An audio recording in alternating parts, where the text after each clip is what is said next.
So I use the opportunity now to tell some of your parents and some of your stop allowing folks the new talk now. What dog?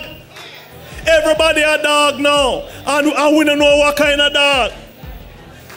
So everybody I call everybody dog. Me a dog. Hey dog. Lend me $100 on a dog. And I'm shocked to know that they have dogs that are talking.